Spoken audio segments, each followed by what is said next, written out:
Hearing that an altcoin is going to change the world is probably not that significant now because everyone thinks that their favorite altcoin is going to do so. Welcome to the channel, everyone. My name is Nick. For those that are new to the channel, hopefully by the end of this video, you become a subscriber. As we really look at Hedera, the proof is really there when it comes to, what they're trying to do, what they're focused on. And in my opinion, Hedera has so much substance behind it and pretty much all the tools in their arsenal to actually impact the world in a very large way and reshape entire industries, sectors, and even asset classes as we know it. Recently, there was a post by Genfinity, and this is very interesting. We have global expansion Hedera Network 2.0. We are about to take over the whole planet. As an industry, we are serving humanity. Now, this is 27 minutes long, almost 28 minutes long, and I'm not going to play it on this video, obviously, but there was a clip that recently got posted, and it's over here. We have Lehman Baird is working on something big again, Interledger communication. Let's be honest, it's very easy to take positions in crypto, but it's extremely hard to actually have a game plan in place when the time comes to take profits. And that's exactly why I released a completely free exit plan that you can apply to literally every single position that you take in crypto. And the best part about it is that it's completely free. All you have to do to get access is go to the link down in the description below and claim your access now. What are you waiting for? Capture those profits. Now, when I hear the words Interledger, it really kind of takes me back to the Interledger Protocol, which really is tied back to Ripple and XRP, obviously. But this is exactly what I think about because it's all regarding connecting networks, interoperability between traditional networks and even DLT. And this is basically what I look at when it comes to like connectors. So when we hear interledger communication and working on something like this, one, I actually think that it is a big deal because we need that, right? When we are talking about, oh, like my, favorite altcoin is going to do this and, it's going to do that.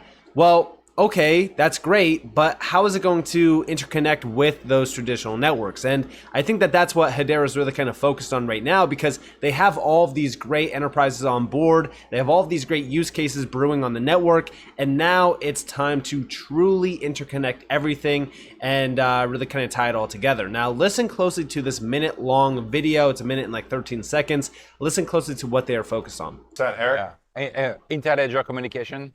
Oh, awesome, yeah. He's working on it, Oh, so wow. it's going to happen. And when it happens, it's going to happen in a way that is so unique that it's going to change the world again. That's amazing.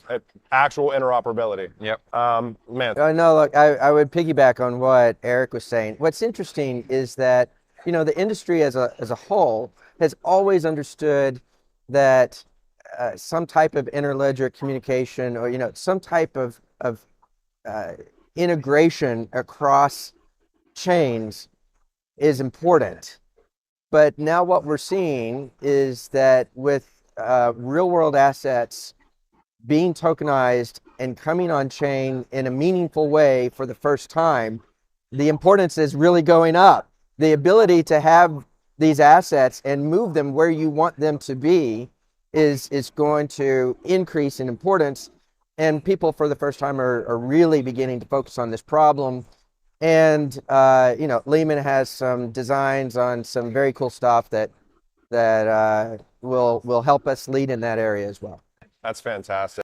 So you guys have it. Again, every single time that I hear this word interledger communication or interledger this, like I'm saying, I'm always going back to Interledger Foundation. Now remember that this is with TCP/IP connections, so it can connect to pretty much any accounting ledger out there. But this is not exactly what we are looking for, right? Like for an example, we have ILP is not tied to a single company, payment network, or currency. The open architecture and minimal protocol enable interoperability for any digital financial service. And this is more so focused on any digital financial service. We want to see connections to pretty much any single use case out there, any single network, anything of, importance that is going to be impacted through these major solutions like DLT and blockchain or even AI. Like we want to be able to connect to all Web 2 networks, all Web 2 use cases and applications. And that's not exactly what Interledger Foundation is doing with Interledger Protocol. So we really kind of look at what is going to be the next big thing. And it seems as though Hedera is really kind of focused on that. And I'm very excited to see what this is going to be. This is more so of a newer video.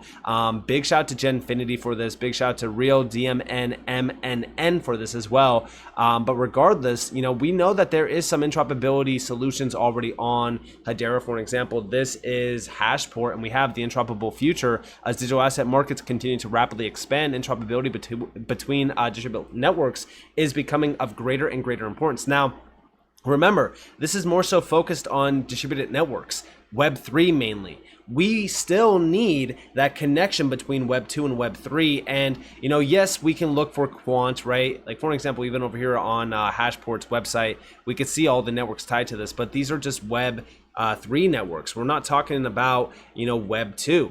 So as we look at that, right, like we don't want to just always go and say, oh, well, quant solved this. No, like we want Hedera to also rely on itself. And I think that that's what Hedera is probably going to be building here, where it's kind of that interoperability bridge between anything, any network, any application, anything can easily connect to DLT. And I think that that's exactly what they're focused on, which I'm very excited about because, again, we know Web3 interoperability is crucial. And even more recently, we know that the HBAR Foundation with Stacks, Moonriver, and Ironfish unite to fast track Web3 interoperability. And this is with over 60 plus chains. And this is with the Interchain Amplifier, which is now available on Axelar DevNet. And it is a smart contract-based developer toolkit developed by Interoperability Labs for the Axelar network that makes new chain integrations permissionless and easy. But again, this is more so Web 3. It's not, you know, Web 2.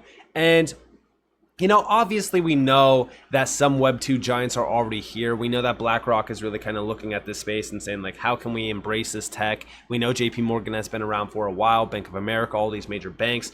But the problem is that we still don't have, you know, full-on connections to the traditional world. We want to be able to, you know, fully connect these tech stacks to the real world and fully, you know, not only automate workflows and business flows and things like that, but truly, you know, impact these sectors, these industries, and these asset classes in a very large way. And I think that that's even what Hedera is trying to do so. Now, also, outside of interoperability, outside of, you know, some of those types of things, let's look at something very exciting and let's talk about something that is now fully interconnecting with the clearinghouse. The clearinghouse just recently put out a post on the 21st, and it's a spotlight on Bank Social. In case you missed it, Bank Social IO launches the real-time payment service integrating credit unions with the RTP network, innovation at its finest. Now, this is crazy. This is absolutely huge. I don't care what anyone is saying because this is the clearinghouse. It is one of the oldest major banking associations going all the way back to the 1850s. They have over, you know, 1,000 plus financial institution members tied to them, and beyond that, they have other additional members as well. But with that in mind, you know, they also move and settle $2 trillion per day. So think about how crazy it is to have a spotlight put on Bank Social by the clearinghouse. And also look at the owner banks behind the clearinghouse. You have Bank of America, Barclays, BNY Mellon, Capital One, Citi, HSBC, Deutsche Bank, Citizens Bank, JP Morgan, and the list goes on and on. This is absolutely wild. And, you know, I love what Bank Social is doing. And even over here, we could actually see a full breakdown of Bank Social, but this goes back to May, and we have here Dallas-based Bank Social says its new service employs cloud technology from Google Inc., messaging technology from IBM Corp., and DLT from Hedera to offer credit unions a cloud-native implementation to connect to the Clearinghouse Payments Co. LLC's real-time payments network. So this is allowing a direct connection to the RTP network on the clearinghouse. So this is absolutely huge. And by the way, this is the RTP network. They just celebrated their 5-year anniversary. They are moving some pretty substantial amounts of money. Obviously, it's not in the trillions just yet, but it is pretty substantial. We could actually see that just recently in Q3 of 2022, they moved about 19.7 billion. So this is a substantial amount. And we could even see financial institutions of all sizes, 80% plus of the financial institutions on the RTP network are smaller community banks and credit unions, less than 10 billion in assets, but they are still moving significant amounts of money at the current moment. And I do believe that at some point in time, this will grow rapidly because they are moving $2 trillion per day, but not yet through the RTP network. Real-time payments is continuing to grow and it's continuing to become a big demand from clients. So I do believe that this is going to grow significantly. But if we go over here, we could see a full breakdown that over a year in development, this new implementation will support the unique needs of credit unions of all sizes and their members. And this is the TCH Vice President of Strategic Partnerships says in a statement. And we also have the clearinghouse says first quarter volume on the RTP network reached 76.4 million, valued at 42.3 billion. So this is the first quarter of this year. They're already hitting $42.3 billion in a single quarter. So this is actually a pretty substantial amount. And, you know, this moving over something like Bank Social would be huge. So I'm very excited about this. And also, you know, Bank Social is one of those unique use cases that did launch on Hedera because it is targeting a ripe for disruption area, which is of course credit unions. So definitely focus more so on what Bank Social is doing. They're absolutely killing it. And a spotlight put on them by the clearinghouse is a very big deal. Now, outside of this, let's move to tokenization. We have over here, the Hedera network is architecting a platform built to represent all of the global value in tokenization. Everything you look at, touch, and feel that has value represented by tokens. Check this out. What I've said many, many times is that we're going to end up living in a tokenized world. And if we go back to the beginning of the conversation and talking about supply chain use cases, think about what the implications of that are, right? Everything that gets manufactured and more, but let's just stick with manufacturing products. If only things that got manufactured end up having a digital twin that in the form of a token, how many gazillions of tokens are there going to be in the universe, right? So everything you look at and touch and feel. And then beyond that, anything that has value that is more abstract, IP or music or, you know, etc., art, you know, anything that has value, much of which is not physical, is going to end up being represented by tokens. And so there's just going to be a huge number of tokens in existence. And we're architecting the platform and thinking about how to scale in such a way to be able to represent all of that value.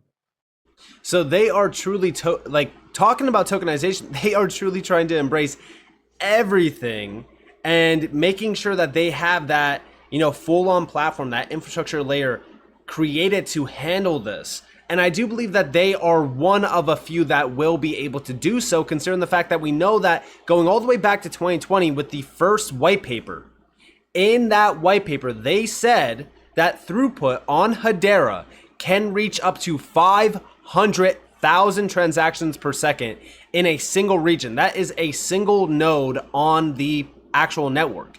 So think about that.